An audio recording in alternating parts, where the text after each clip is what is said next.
दिल्ली में अगर आपने कभी प्रॉपर्टी खरीदने, बेचने या निवेश करने के लिए इसके बारे में सोचा है तो आपने लाल डोरा शब्द जरूर सुना होगा। लेकिन आखिर वो लाल डोरा शब्द है क्या? क्या लाल डोरा इलाके में घर खरीदना सुरक्षित होता है? इन क्षेत्रों के नियम बाकी से अलग क्यों माने जाते हैं? इस वीडियो में हम आपको बताएंगे कि लाल डोरा व्यवस्था का पूरा ताना बाना क्या है, इतिहास क्या है और नियम कानूनों की धज्जियां उड़ाने वाले रवैये का ये कच्चा चिट्ठा आज हम खोलने वाले हैं। आइए समझते हैं कि अंग्रेजों के जमाने का एक फैसला आज दिल्ली के लिए कितनी बड़ी मुसीबत बन चुका है। ब्रिटिश दौर में शुरू हुई ये व्यवस्था आज भी क्यों चर्चा में रहती है। लाल डोरा क्षेत्र में रहने वाले लोगों को किन समस्याओं का सामना करना पड़ता है और प्रॉपर्टी खरीदने से पहले किन बातों का ध्यान रखना बेहद जरूरी है। लाल डोरा का पूरा सच जानने के लिए वीडियो को आखिरी तक जरूर देखिएगा। सबसे पहले जानते हैं कि लाल डोरा शब्द आया कहां से। लाल डोरा कोई नया शब्द नहीं है। लाल डोरा के पूरे सिस्टम को समझना हो तो हमें इतिहास के पन्नों को पलटना पड़ेगा। इसकी शुरुआत दरअसल होती है ब्रिटिश शासन के दौर में। बात साल 1908 की है। अंग्रेज हुक्मरान दिल्ली के राजस्व यानी रेवेन्यू रिकॉर्ड्स का दस्तावेजीकरण, बोले तो डॉक्यूमेंटेशन कर रहे थे। उस वक्त दिल्ली के गांवों में दो तरह की जमीनें थी। पहली जहां लोग रहते थे और दूसरी वो जमीन जिस पर खेती की जाती थी। अंग्रेजों ने लोगों को बसाने के लिए दिल्ली के नक्शे पर कुछ इलाकों को चिन्हित कर लिया, पॉइंट आउट कर लिया, जो खेती वाले जगहों में से अलग थे। इन इलाकों को अलग से दर्शाने के लिए इसे लाल रंग की लकीर से घेरा बना दिया गया। यानी लाल रंग के घेरे के अंदर वाले इन इलाकों को खेती वाली जमीन से जुड़े सख्त नियमों से छूट दे दी गई, ताकि यहां लोग आसानी से बिना झंझट के घर बनाकर बस सकें। लाल घेरे के अंदर वाले इन्हीं इलाकों को लाल डोरा क्षेत्र कहा गया है। अंग्रेज इन लाल डोरा वाले इलाकों से लगान या टैक्स नहीं वसूलते थे। यहां लोगों को घर बनाकर रहने के लिए टैक्स व अन्य नियम कानून से छूट दे दी गई थी। आजादी के बाद भी यह व्यवस्था कई जगहों तक जारी रही। दिल्ली के अनेक पुराने गांवों में आज भी लाल डोरा क्षेत्र मौजूद है। आंकड़ों की बात करें तो आज की तारीख में पूरी दिल्ली में करीब करीब नंबर अगर देखें तो 360 से ज्यादा गांव हैं जो इसी लाल डोरा के दायरे में आते हैं।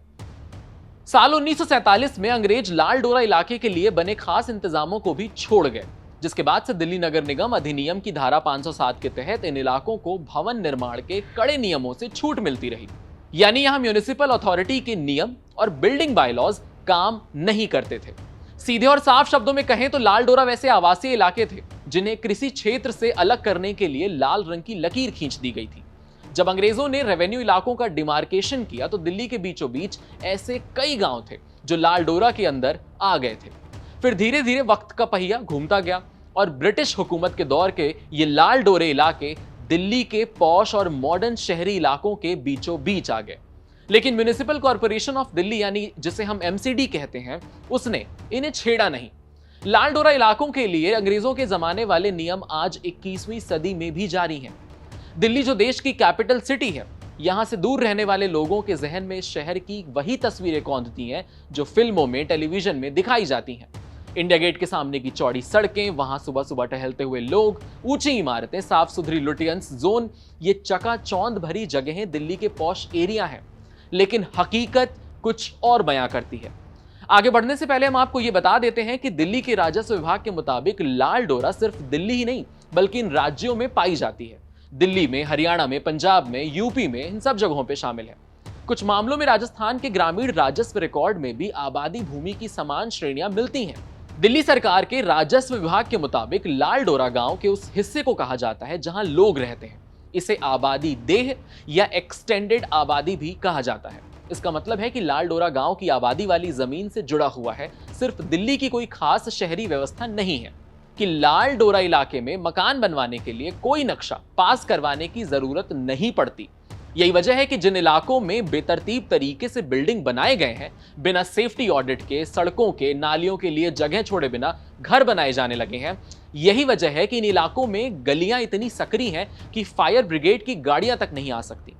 आइए अब जानते हैं लाल डोरा के अंदर कौन कौन से इलाके आते हैं। दिल्ली की बात करें तो मेहरौली, छतरपुर, लाडोसराय, नजफगढ़, कंझावाला, बवाना और मालवीय नगर के कुछ हिस्से हैं।